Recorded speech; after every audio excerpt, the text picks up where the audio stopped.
Kate Nilfalter, welcome to Irish Granny Helen.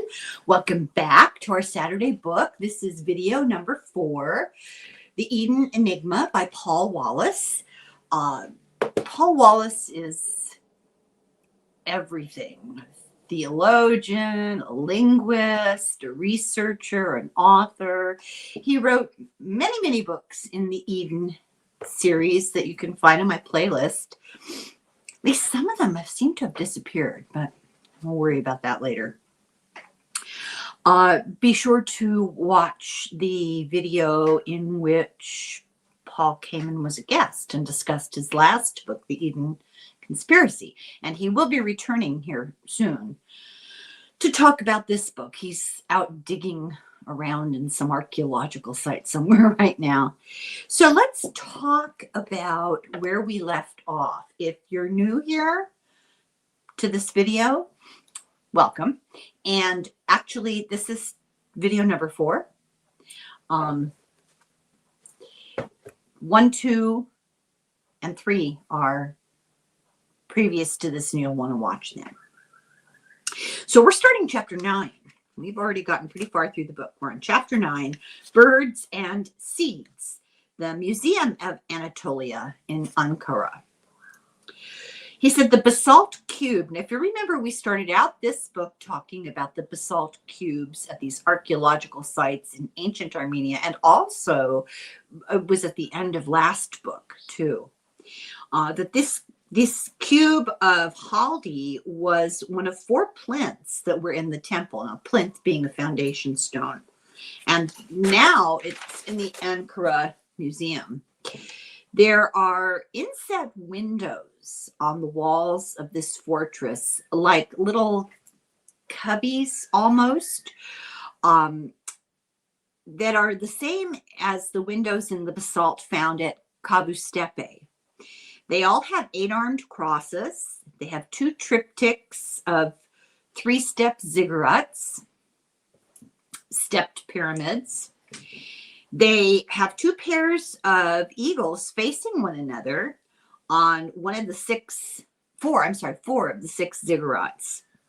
The eagles are beings with oversight, and the inset windows on the ziggurats kind of, with these eagles, the message here is 3-dimensional contact, not just some amorphous thing, but like literally physically contact.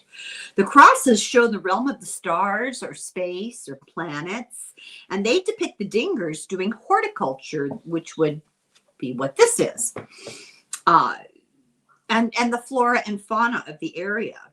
The dingers have these pine cones, sometimes not pine cones, sometimes cypress leaves, and these buckets, sometimes called, purses, sometimes called power packs. They have wings, and the question, of course, about the wings, is this part of their body, or is this symbolizing how they got here? They symbolize the flight that's related to dingers from the sky.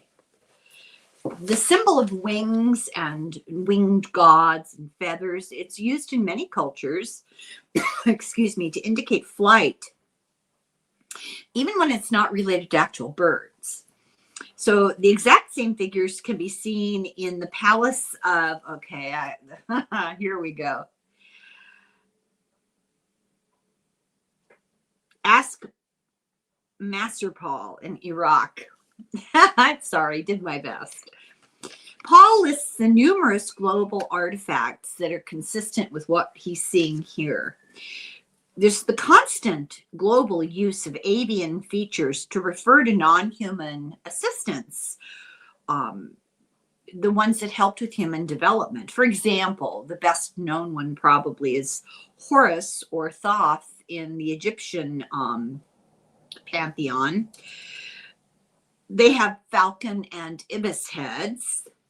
The Mayans had Itzamana, a bird-headed being who introduced maize, cacao, medicine, writing, cosmology. Bird-like hybrid creatures are associated with what seems to be hand pollination. Is this an embedded memory from the far past? I mean, what are we looking at here? It's implausible that it's fiction because it appears in ancient China, ancient Japan, the Mayans, the ancient Hebrews, Mesopotamia, and they were not in contact with each other at all. So I don't know, I suppose, I'm playing devil's advocate here, I suppose you could look to Carl Jung and talk about the collective unconscious. I don't know. Is it likely to be a coincidence? I think it's pretty clear that Wallis doesn't believe that it's a coincidence. Paul believes that the similarities and the significant, that they are significant and likely not random coincidences. The art always seems to emphasize the difference between these beings, both fully different and hybrid, and the humans themselves. The art also does include metaphors that's not devoid of symbolism as metaphors.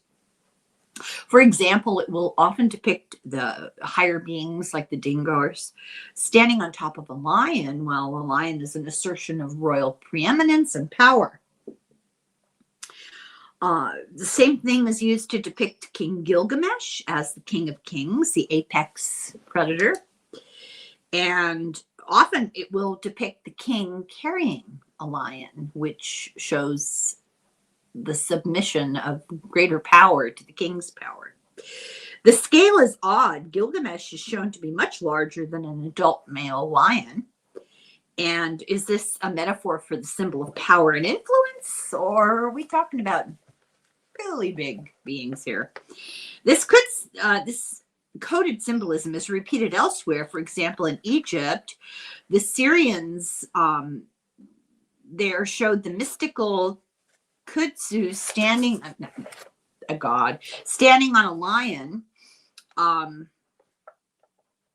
Hebrews equivalent is Asherah, the female being from advanced sky people who brought them agriculture, and she's shown holding 2 adult lions by the ears.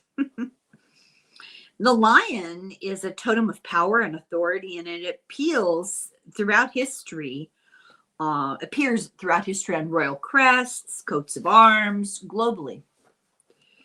Dynasties like to equate themselves with apex predators. The Egyptians, they had the crocodile king and queen. The Mayans had the jaguar king.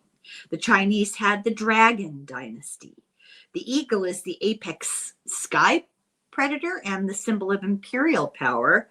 The Roman Empire, the Third Reich, the Russian Empire, the Pax Americana, and the eagles on Haldi's box.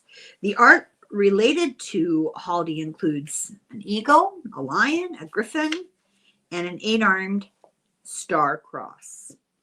But the central figure is always a winged dingo with a pine cone and a bucket, or sometimes called a purse.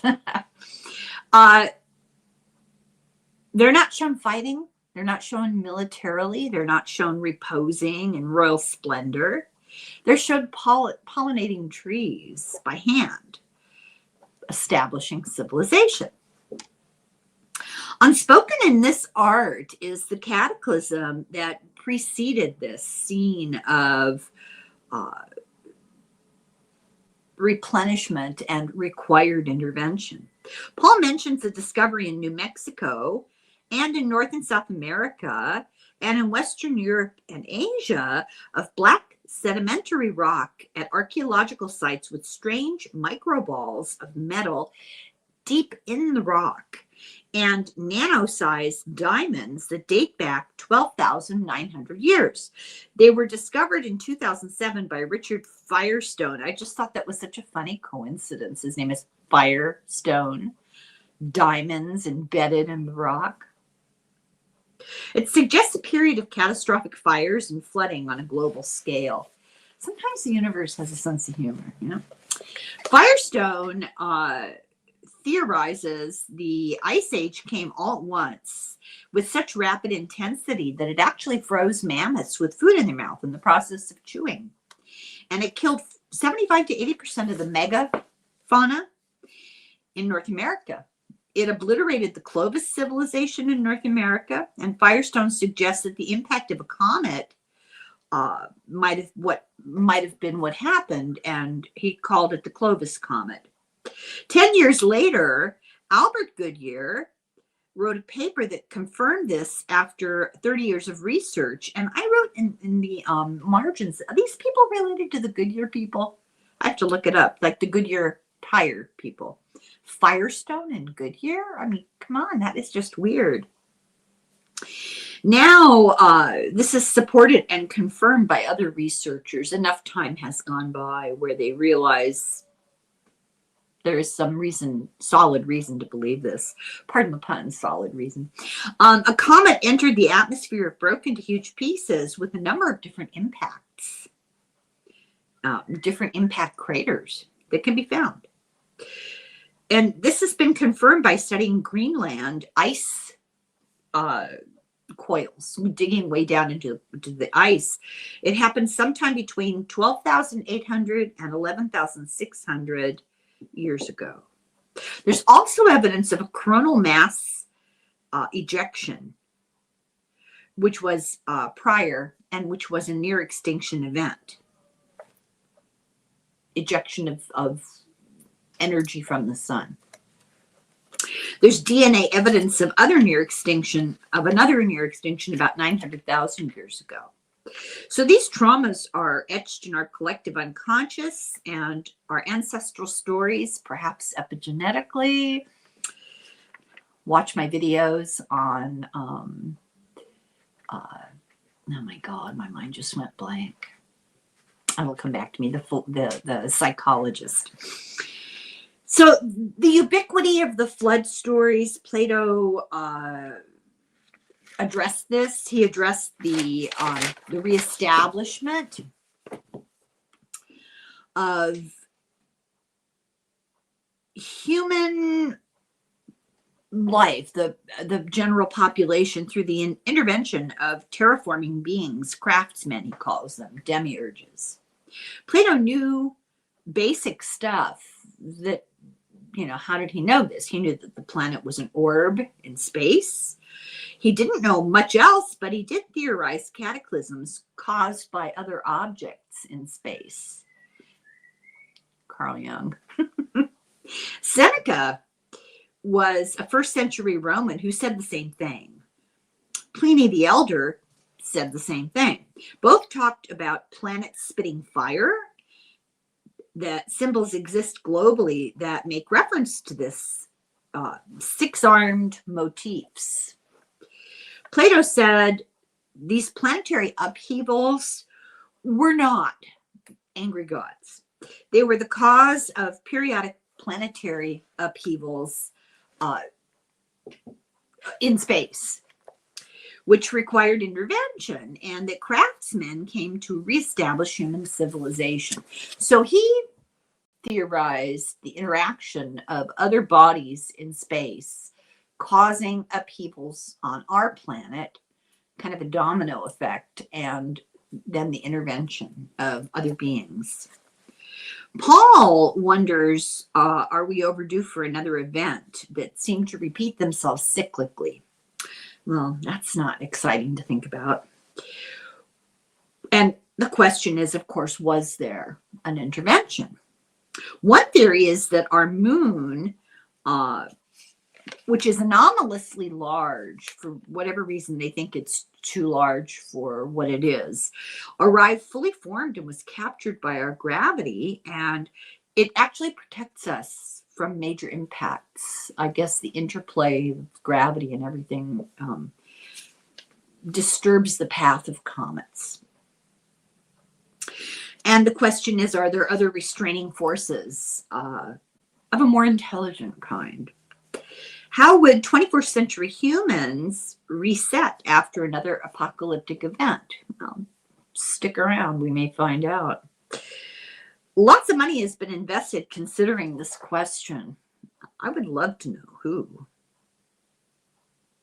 Well, there's an example. I would love to know who considers it from a psychological point of view, but this is a practical example. The faculty of universities in Norway, they have a facility in an island off of Norway called Svalbard. And Svalbard Global Seed Vault has 1,301,397 seed samples from around the world that it's been collecting since 2008. They're stored at -18 degrees centigrade, but they don't depend on electricity because they're in the permafrost. Now, globally, there are more than 1,700 of these similar vaults, and this is a protection against the loss of biodiversity. They're thinking ahead. So you could say we've learned something at least. Chapter 10, the upside down Derinkuyu, Nashir province, Cappadocia. Now, this is challenging my linguistic abilities. Plus, I can't read my own handwriting, so it's a real challenge. This is a huge complex. It's a labyrinth of rooms and tunnels, and it's 8 stories underground, all worked out. Half of it was made public in 1965 for exploration, but I'm going to read you a little tiny bit of what this says. Okay, the word that I mangled is Derinkuyu. And the spaces reveal themselves. This is what this space includes: communal rooms and kitchens, food halls, churches with crosses carved into stone walls, communication shafts, stables, water reservoirs, winemaking facilities, food storage rooms, wells, a school, and even a morgue. To provide air, the ancient civil engineers constructed a network of ventilation shafts. So even today, people who are acclimatized to a humidified and air-conditioned luxury of the 21st century feel quite comfortable exploring this environment.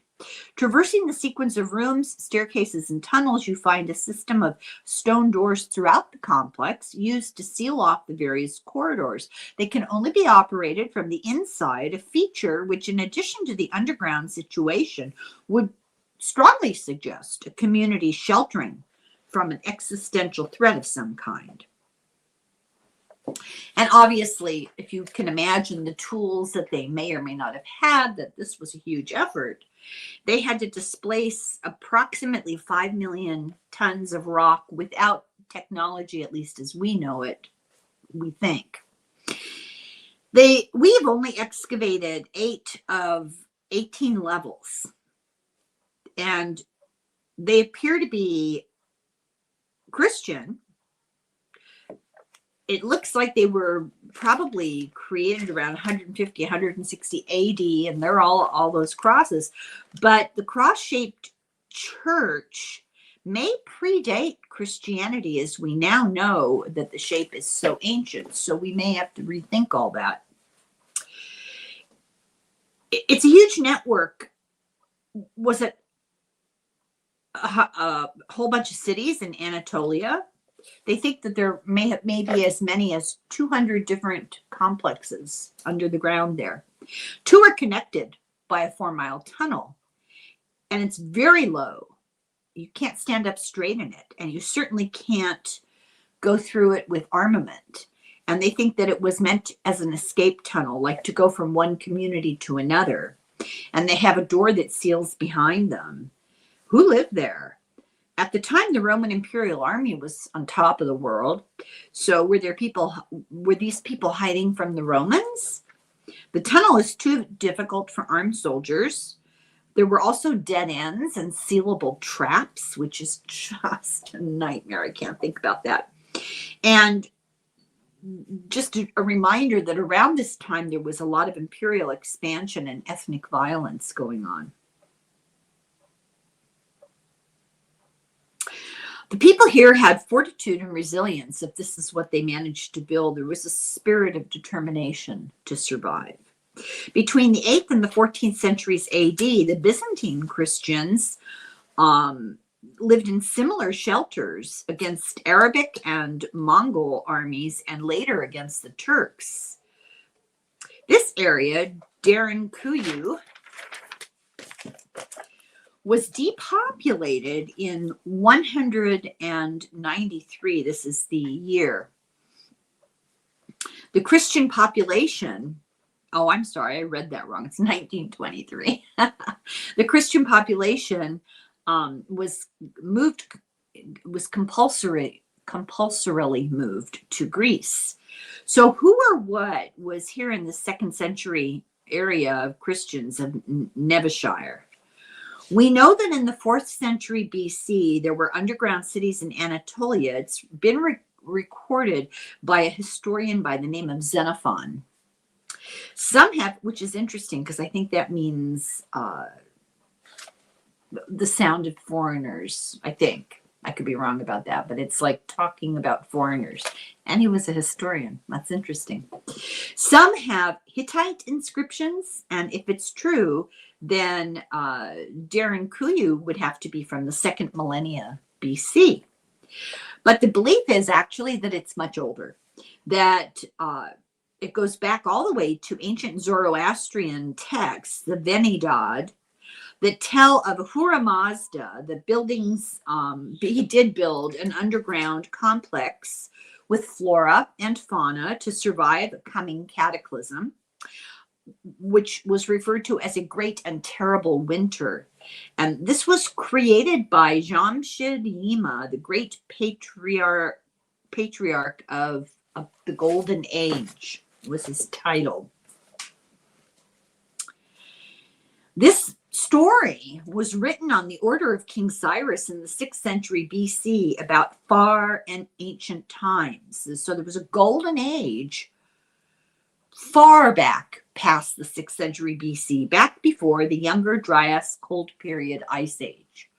So somehow they knew this ice age was coming, and I guess is the implication.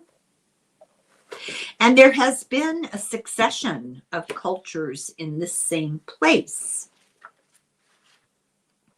I think I have a list here. I'm assuming that's, yes. Jamshid-Yima was 10 millennia before today. The Hittites were in the late 2nd millennia BCE. The ancient Armenians were the 4th century BCE. The Nevashire Christians were the 2nd century AD. The Byzantine Christians were the Middle Ages. The indigenous Christians of the 20th century were there. So this has been inhabited for a very long time. Where am I?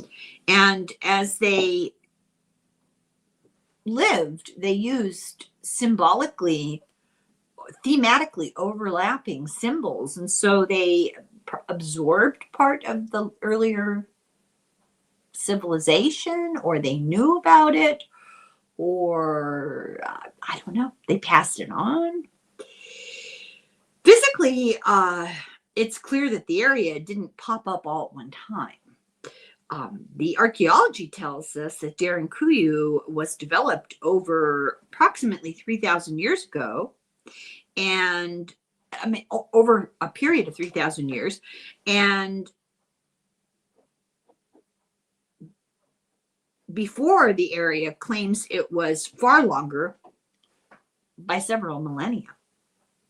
It's a place of many layers. The point he's making is that every time you think you've gotten to the oldest, back to the oldest, you find out there's even older. Cultures do build on their predecessors. We know that. He points to Bath in England, dating to habitation up to 10,000 years ago, minimum. There are hot springs there, you know, and that's an attraction. In England, homes reflect this with additions from many different times. Even in our modern times, it's easy to find architecture that has added on and added on and added on. See that a lot where I live, because they, you know, for a very long time, they didn't have codes. And so you'll see houses that have wonky things attached to them. It's pretty funny. In England, homes reflect this, And other very obvious things at Darren Kuyu. But there appears to be a pretty seamless transition from one civilization to another. And we know it's the culmination of many groups. So they did adopt things. They overlapped. I guess you'd say like a Venn diagram. Paul asks, do other archaeological sites in the area reveal a sequence of cultural groups? And if they do, how far back? So he reflects that high places like Ararat, like Ioni, had strategic purpose. They could see far, and they were protected. They were up high. And they had energetic benefits because he makes that observation that almost all these places are built on magnetic rock with water flowing and a view of water down below. It's interesting. Why are some symbols ubiquitous, long-lived, double meaning? Why is that? Now we're going back to Carl Jung. Some symbols have double meanings, but they have the same double meaning in really separate cultures. How did that happen? He said there's definitely a geolinguistic DNA, a mythological link to a lot of these places, and the connection between the Swedish and the ancient Armenian goes beyond linguistics. It also includes the ancestral stories. It's chapter 11, Crosses and Craft. The sun cross, what started out behind the images of Jesus and the saints and all those guys, their halo, some combining of two different religious views and melding them together. And you see that same sun cross at the most sacred sites in Iceland. There's a guy called David Lovegrave, who wrote Viking Superpowers. And he believes that there's a profound link between the Viking gods, the Aesir of the North, and ancient Armenians. That's mind-blowing. Paul Wallis asked David how the four-armed sun cross is interpreted in the North. How was it viewed by the Vikings? And David says, of course, they indicate primitive sun worship. I mean, obviously that's true. But he agrees that they connect to Aesir, which is a story of paleocontact in the North. And he believes that it's these depictions are records of actual visits. They're not made up stories. He believes some of these signs were artificial suns that were in the sky from elsewhere and that carried beings that interacted with people. What he's saying is they were regarded by the indigenous humans as suns because they didn't know what else to call them. They were bright and they were flying in the sky, and what else were they? But he thinks they were craft. David admits that this is not mainstream thought, but he does have an ally in Professor Armanu Jakobsson, who is the head of Old Icelandic Studies at the University of Iceland. He's one of the world's leading authorities in Old Norse sagas and Eddas, Eddas. Those are the stories of the Vikings, basically. And he agrees with David. It's the cutting edge of new thought. It's a new way of looking and interpreting this archaeology and mythology. David shows Paul Swedish rock carving of a sun cross with a man inside it waving. Obviously, this is not the sun that they're depicting. It's smaller, it's closer to the earth, and obviously this is a craft for one person coming down from the sky with somebody inside of it. David says there are hundreds of such carvings all over, Northern Europe, Sweden, Iceland. Then he refers to the work of Professor Globe, who wrote a book, The Bog People, and then another book, The Mound People. And he presents 3,000 plus year old rock art from Sweden and it depicts people with pointy faces. One has long hair or a headdress. It's hard to tell. And on the other side, there's one with his genitals exposed and no torso. In place of the torso is this sun cross instead. And you can go online and look these up, and they are very interesting. Globe uses religious terminology, the God of heaven greeting the earth goddess, but Paul avoids the religious associations. He says, oh, what if it's not a God? God means ethereal, imaginary, transcendent. But this is long and large, rather, and strong and physical, with a star for a torso. This obviously means to be interpreted as star people. And the word heaven doesn't necessarily mean this place where the good die and go to. It means the sky, the heavens, the space out there, the universe. This is obviously, he says, an advanced being from space, and the exposed genitals hint at a purpose for the visit. Were they progenitors?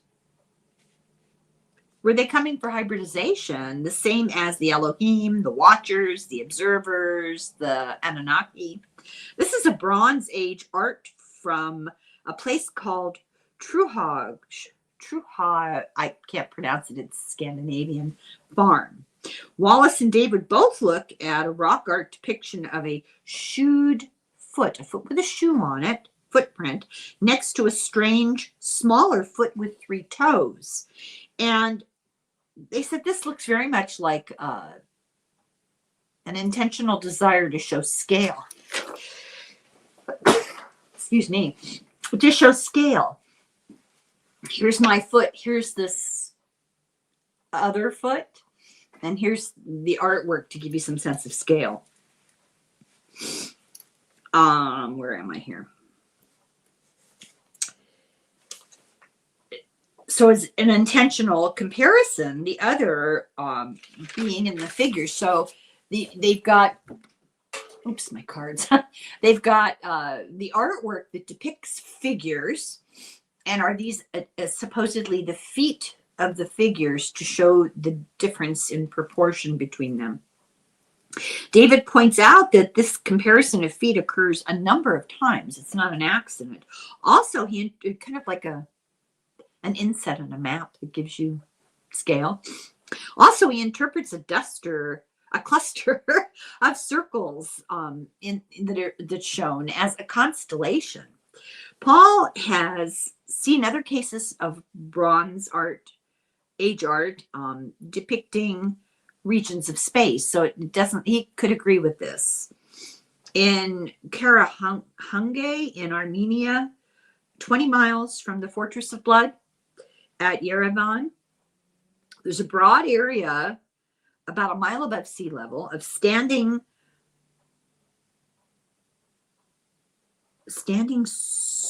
rocks. 8,000 years ago, this was the result of much older building, maybe 12,000 years ago, and it has fallen apart. And so these things are standing around. It was rebuilt on top of these older buildings, and then that fell down too. So they're seeing the layers, they're seeing the falling apart and the rebuilding with other layers, and then the falling apart and the rebuilding. So we know that something caused the destruction about 12,000 to 8,000 years ago that destroyed the old stuff and then required the rebuilding of the new. This period of time includes the Younger Dryas period, the cold period, and it appears that technical knowledge to rebuild was available because they were able to do it. The standing stones themselves mark the sites of first contact, he says. This is how he's interpreting it.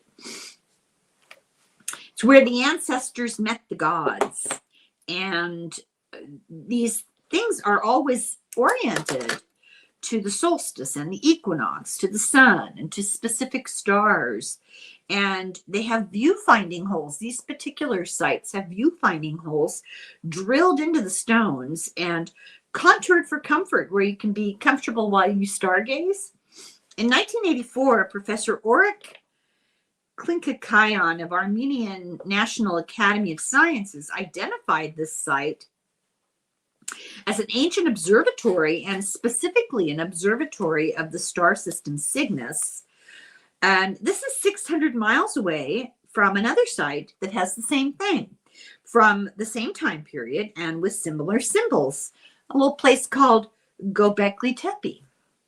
We don't know much about it. It appears to be a sophisticated culture with profound interest in space, especially in Cygnus.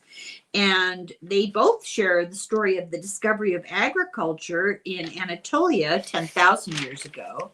And you know, Göbekli Tepe was buried intentionally, which I find really interesting.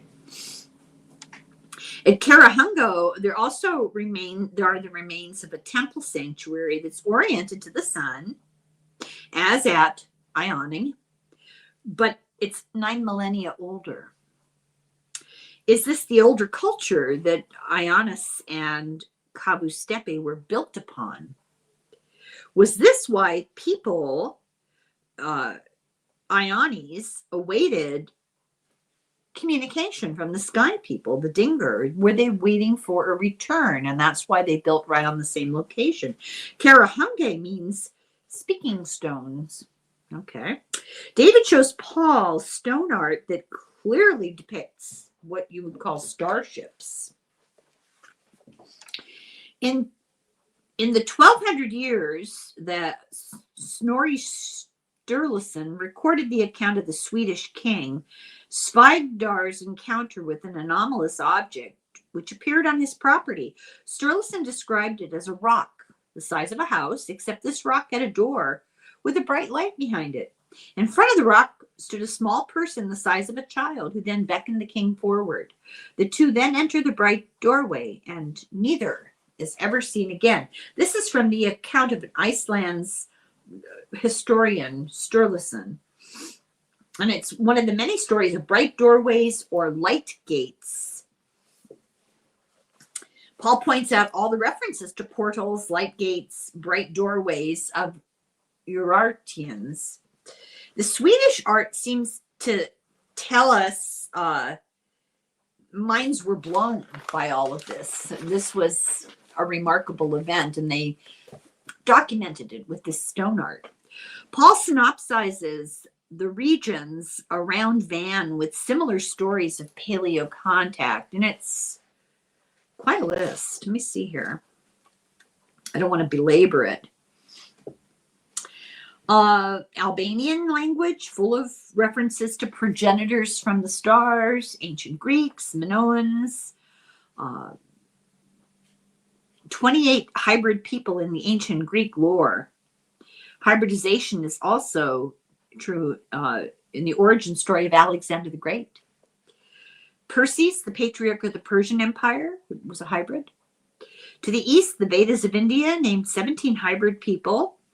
Filipino accounts at least 11 hybrid patriarchs. To the northwest of Van, in ancient Armenia, Isser migrated. The Norse myths identify 4 ancestral patriarchs as hybrid. To the south, Iraq, Iran, Syria, the cuneiform texts name the Anuna leader Kingu as the DNA source for adapting a terrestrial species into what we call Homo sapiens sapiens. And according to this narrative from ancient cuneiform, all modern humans are hybrid people.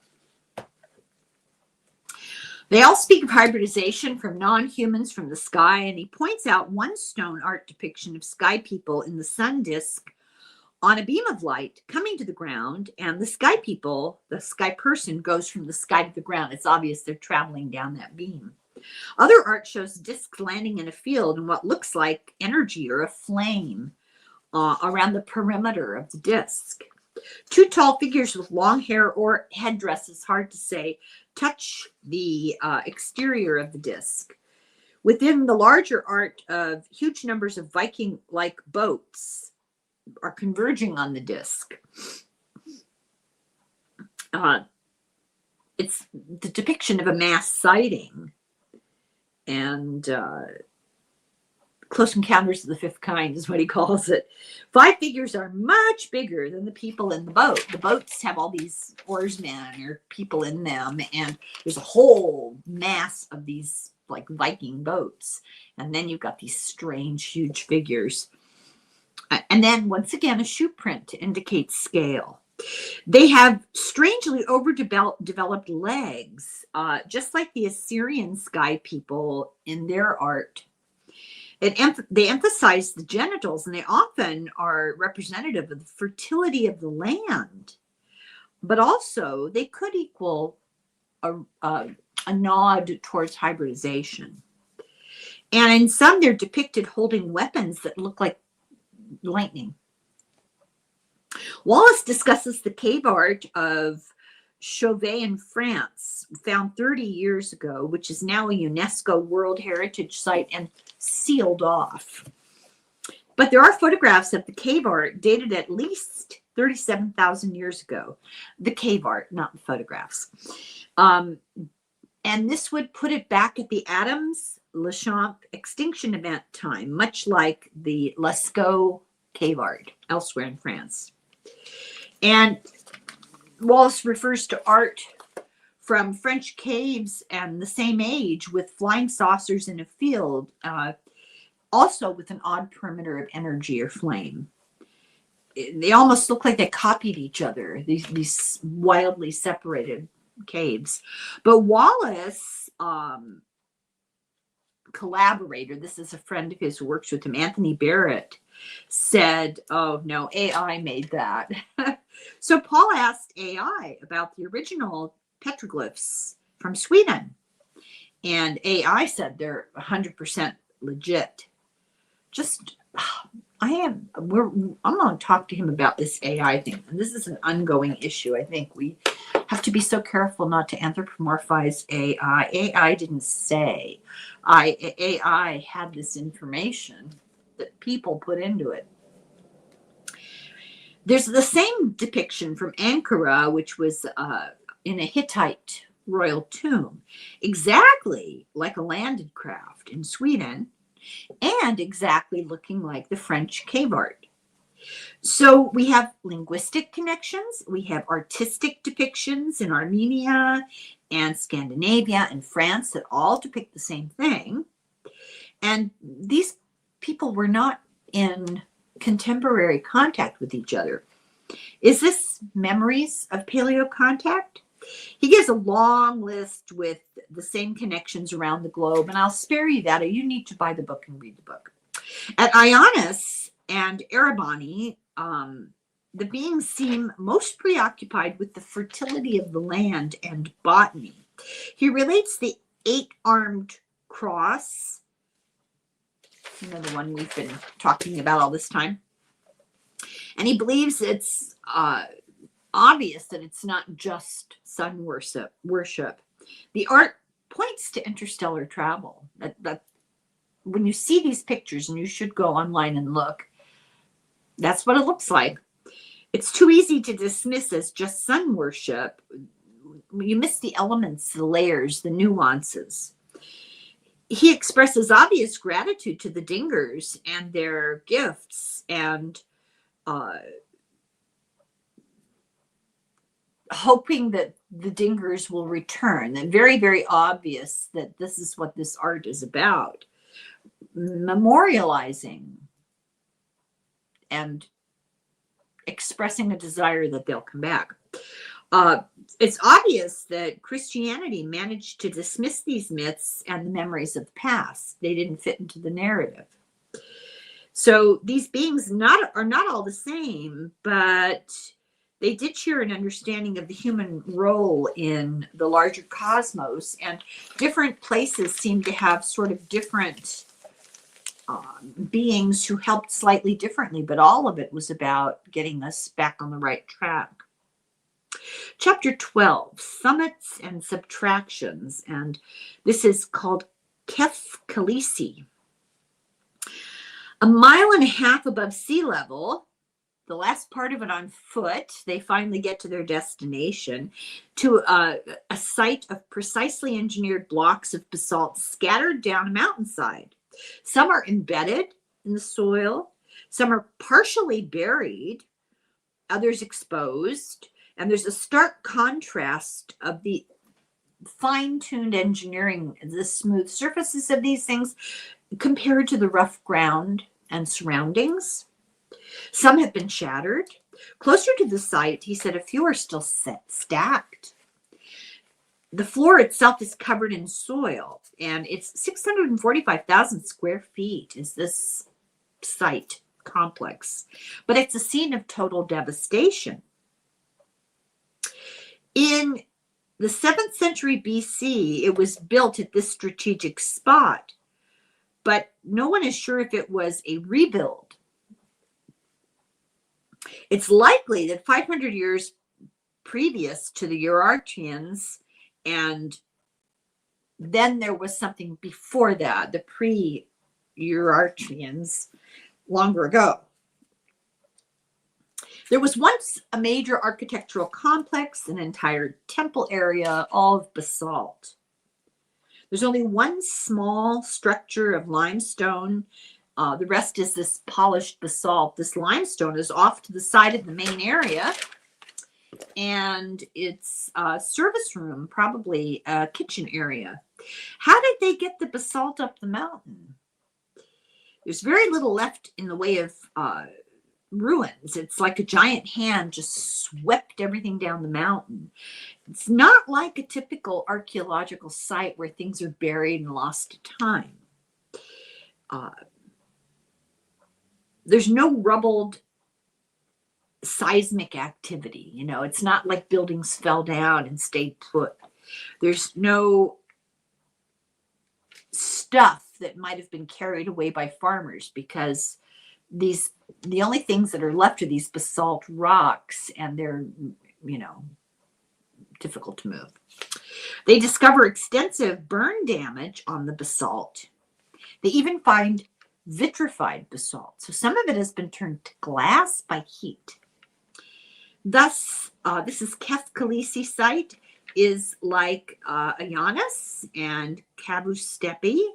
It's on the top of a mountain. It has magnetic rock and running water. It has view of water. What caused the burning?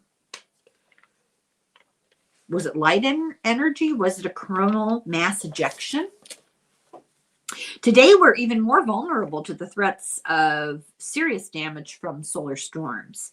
In 1859, there was a thing called a Carrington event. This was a 7-day solar storm. It was dramatic auroras in the sky, and it sent electronics into chaos. But what are we talking about when we talk about electronics in 1859? Pretty much we're talking about telegraph. So it knocked out the entire international communication network of the day, the telegraph. We rely today on electronic connectivity for everything.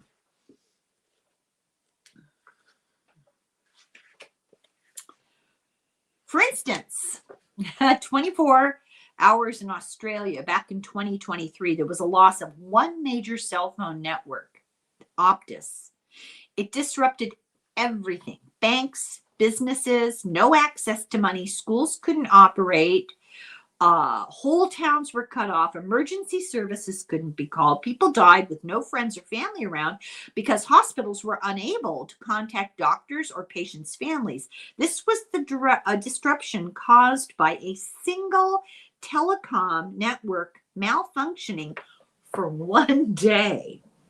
So he says we've suffered more, but the psychological effect for the ancients was powerful. This would have targeted their sacred sites. So what he's saying is we have more to lose from an interference with electronics, because everything we have is electronic.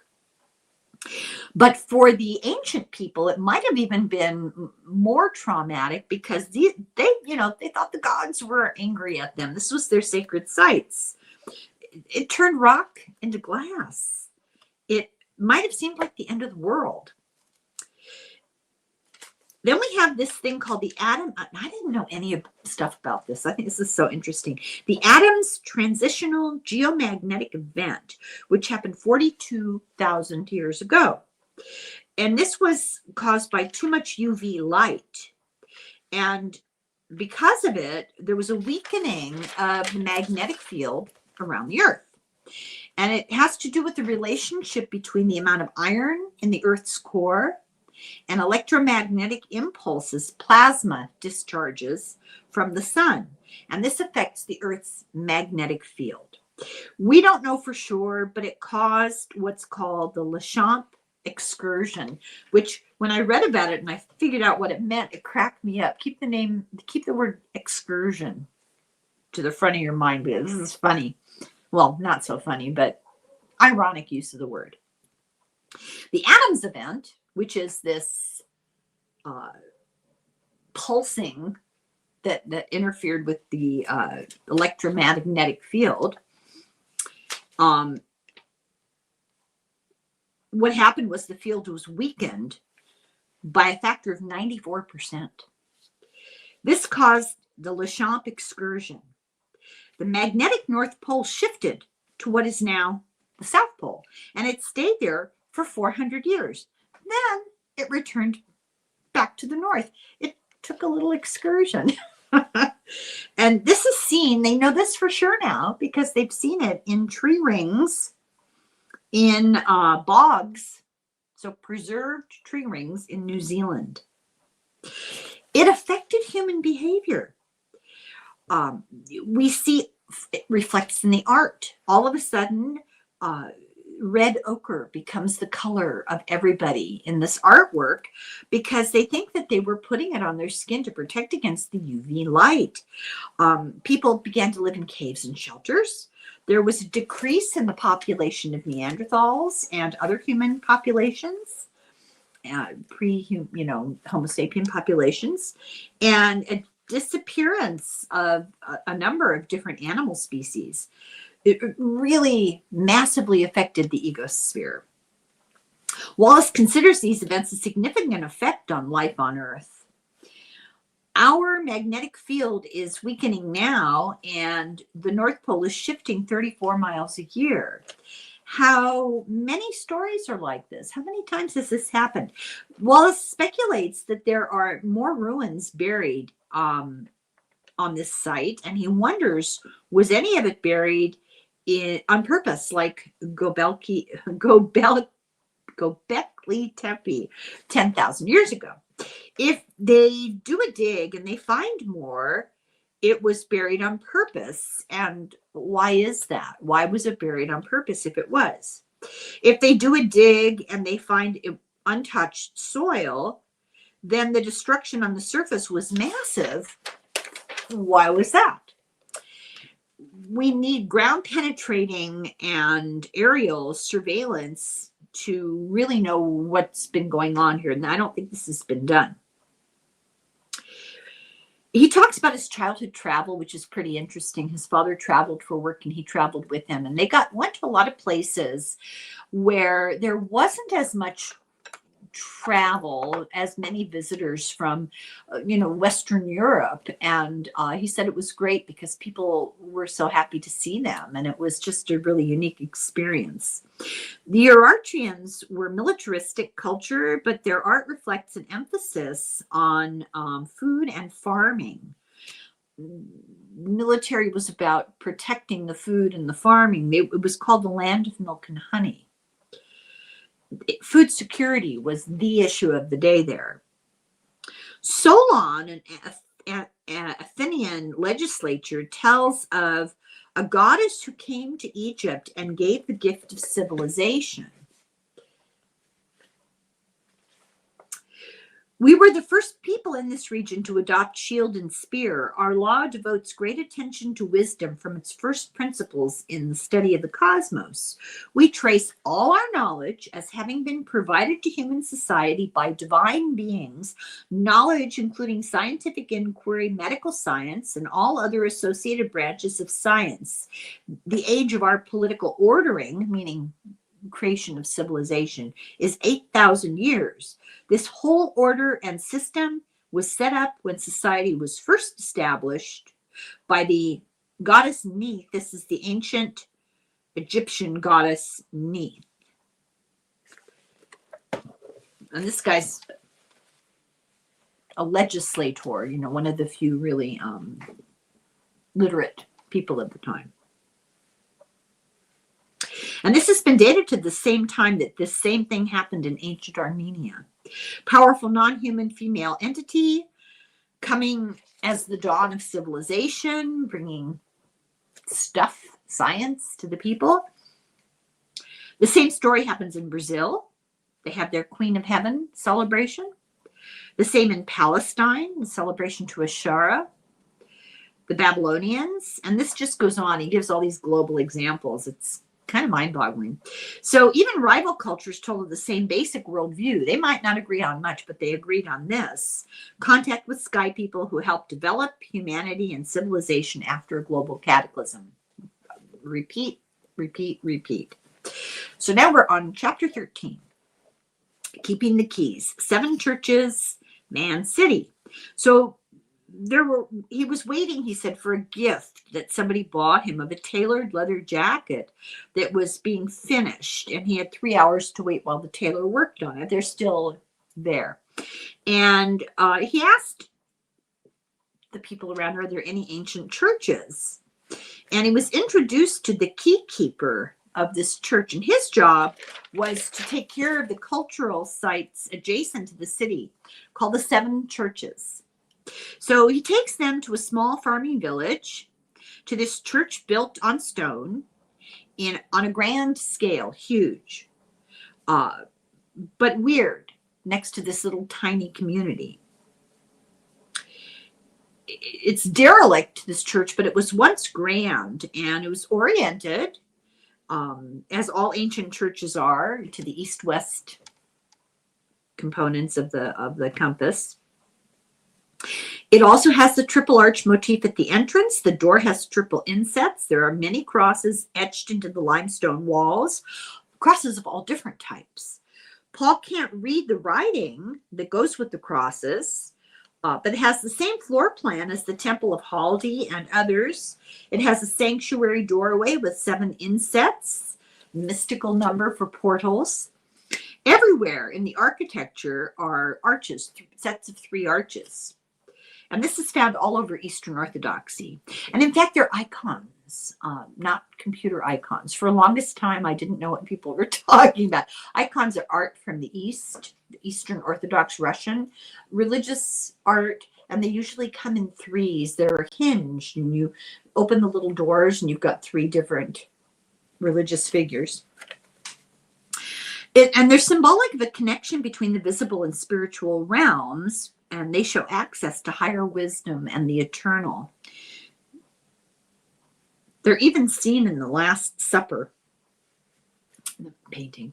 Paul realizes that this church was not used during the time of the Armenian persecutions in World War I.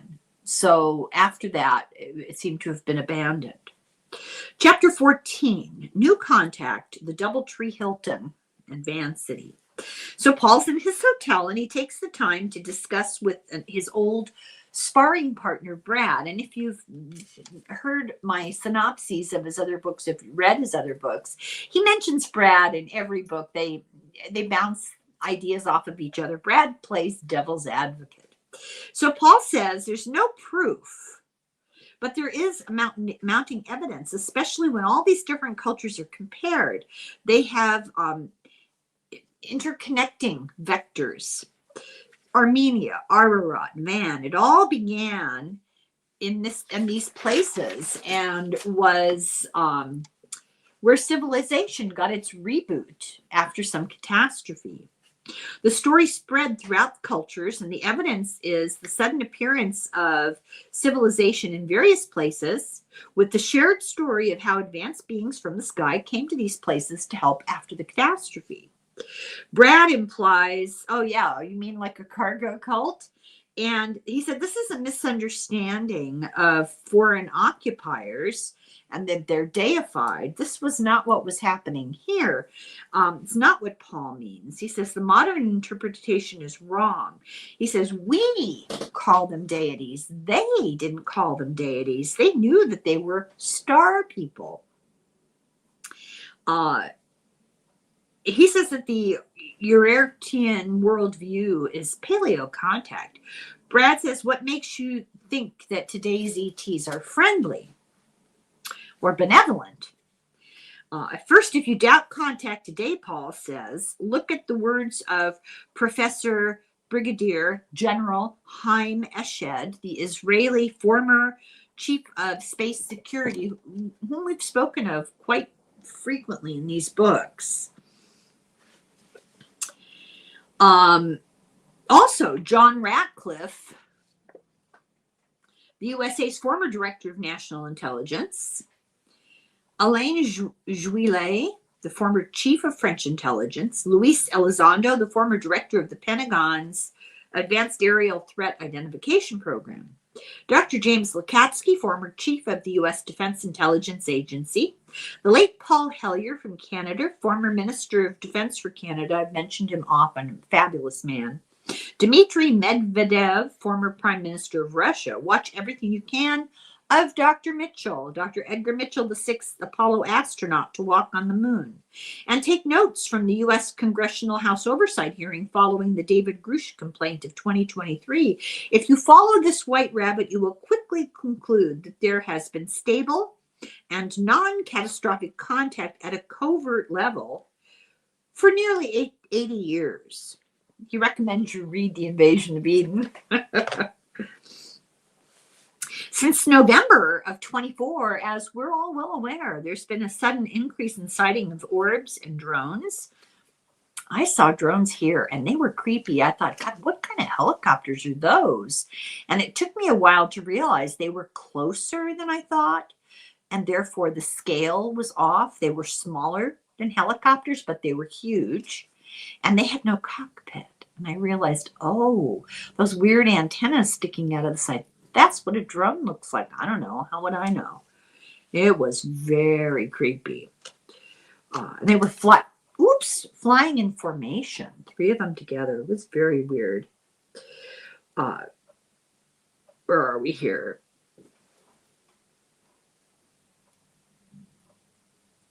Okay, read about him. He says, are these human? Are they special access programs from aerospace companies? Are they false flags meant to distract us or scare us or desensitize us to something coming? It has many people really anxious. The military intelligence communication is not a monolith. There's a wide range of views there. And he claims that there are disagreements, misdirections, disclosures. But the public is waking up to it. It's getting harder and harder now with everybody got a phone and a computer in their pocket. He asks these questions. With whom are we in contact? Or who's in contact on our behalf? What are the interests of our visitors? What matters are being discussed? What decisions are being made? And whose interests are these decisions being made? I think this is a huge question. It seems that all of this activity really increased after we got nukes and used them. Contactees tell of the visitors' concern for our ecosphere. He's especially convinced by messages from children because they don't have the wealth of information to lie. They have no frame of reference. So I've talked about this particular event in 1990 in Zimbabwe at a school called the Aerial School. One day in the middle of the day, The teachers were having a meeting. The kids were all outside, the entire student body. And they saw UFOs land in the field nearby. And they got messages from the beings that got out of the UFOs. So this was studied by Dr. John Mack. He went there almost immediately afterwards and spoke with these children. And you can watch it on YouTube. It's Ariel School, Ariel. And it's utterly fascinating. These children are so traumatized. This is not fake anything. Okay. It's not page 1990. It happened in 1990. So he asked one of these little girls, and you can watch this. What was the message? Why did they talk to you? What did they say to you? She says, I think they're concerned for us to know how to look after the planet, the plants and the animals. What this being told me is that we're destroying our world. We're destroying the balance of nature, and we must stop, because if we don't, we won't have a world to live in anymore. This is a kid. So, as with paleocontact, they were concerned, these beings, with our health, our sustainability of human life, and life on Earth. And the movie, he suggests you watch the movie The Phenomenon by James Fox, so I have to watch that. Brad, his friend, says he'd like to believe, but he doesn't understand why they don't intervene now. And Wallis reminds him that he thinks we've been saved from the edge of extinction in the past, and he notes that the Urartians were tough people and not likely to wish for fairy tales. They were proud of their paleocontact help. They advertised it in their art. Will we embrace the help we desperately need if it's offered? Has it been offered, and who's involved? He suggests that if things continue in national intelligence around the topic of disclosure as they have so far, then the U.S. is already in conversation with others, and it's non-human intelligence. What would we want them to be discussing? That's a good question. What would we want them to be discussing? He talks about 2023, a National Geographic survey. 2,000 people in the UK were questioned about this. And this is what they said. Among the adults polled in Edinburgh, 1 out of 5 claimed they had experienced ET contact. When asked who they'd like to see representing humanity should ET contact occur today, the most popular choice between the 2,000 Britons was the historian and broadcaster Sir David Attenborough, which I'm not even sure I know who that is. Maybe if I saw him, I don't know. So why him of all people? That surprised me. And it said it's because he champions the environment and biodiversity. Senior intelligence voices from around the globe openly refer to craft, biologics, non-human intelligence. I mean, they're not even hiding it anymore. He acknowledges the ridicule and the pushback and the threats. He's been on the receiving end. Once again, he notes the violent communication he gets from those who believe they're doing God's work and that he's offending against God. He recognizes the many more fellow seekers with open minds and open hearts. Almost time to be done. He's lost friends, he says, but today the world is his parish, and so he's okay. He refers to July 2023, the Congressional House Oversight Subcommittee hearings, which you can watch on YouTube, spurred on by the whistleblower David Grush. The U.S. military intelligence, he says, is keeping Congress in the dark, and this is both illegal and unfair to the rest of the world. They're not letting us know about present-day contact with UFOs, reverse engineering of them, possession by the military of what they call non-human intelligence, non-human biologics, and specifically pilots. There's footage from 2004, the air carrier Nimitz, and it was leaked in 2017. And all this information was made public in 2023. Before it was made public, it was cleared by the Department of Defense. So Grush was vilified for speaking up, but the Inspector General of the intelligence community okayed everything he said before he said it to Congress. And Paul says, Paul can't stop now. And I hope that's a promise of a new book to come. So I think we're caught up for the moment. I looked it up to see if he had a new book out yet, and I don't think he does, unless I missed it. So that's the end of this book, and I think we're caught up with the Eden series, and I strongly recommend that you read it because, you know, this is just a summary. I can't include even a fraction of everything in the book. But if you don't have the time, you can, while you're driving, you can listen to the videos that I made of his earlier books. And he will be here soon to talk with us, so you can look forward to that. Stay tuned. Thank you very much for watching. I appreciate your support. I appreciate you're all subscribed. I appreciate that. And thank you very much. Slán foil. Slánja.